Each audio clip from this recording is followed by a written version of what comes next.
বাগেরহাটে ২ আসনের সাবেক সংসদ সদস্য জেলা বিএনপির সাবেক সভাপতি বীর মুক্তিযোদ্ধা এমএএইচ সেলিমকে বাগেরহাটবাসীর পক্ষ থেকে নাগরিক সংবর্ধনা দেওয়া হয়েছে। মঙ্গলবার বাগেরহাটবাসীর ব্যানারে শহরের খান জাহান আলী মাজার মাঠে এ সংবর্ধনার আয়োজন করা হয়। হাকিমপুর কওমি মাদ্রাসার পরিচালক মাওলানা আব্দুল মাবুদের সভাপতিত্বে সংবর্ধনায় প্রধান অতিথি ছিলেন এমএএইচ সেলিম। সংবর্ধনা অনুষ্ঠানে বাগেরহাট সদর উপজেলা ও কচুয়া উপজেলার বিভিন্ন ইউনিয়নের কয়েক হাজার সাধারণ মানুষ অংশ নেয়। প্রধান অতিথির বক্তব্যে এমএএইচ সেলিম জানান, বাগেরহাটবাসীর চাওয়া একটি মেডিকেল কলেজ।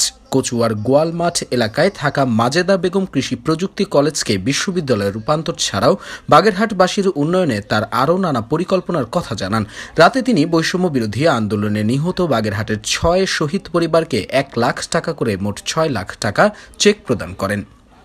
আপনাদের কৃতজ্ঞতা জানাতে হবে, সেই শহীদের আত্মার মাগফিরাত কামনা করতে হবে। আমি মনে করি এই জায়গায় যারা আসছেন সেই জিনিসটা আপনারা সব সময় মনে রাখবেন। আমি শহীদ পরিবারের সকল সদস্যের প্রতি আমি কৃতজ্ঞতা জানাই এবং তারা যে ২০ সন্তান জন্ম দিয়েছিল, যে বাপ মা, সেই ২০ সন্তানের প্রতি আমার গভীর শ্রদ্ধা রইল।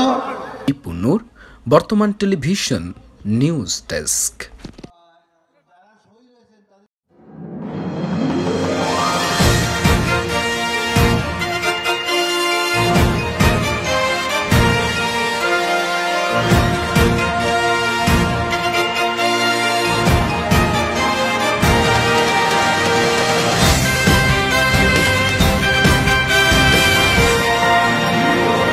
বর্তমান টেলিভিশন, যুগের সাথে পরিবর্তন।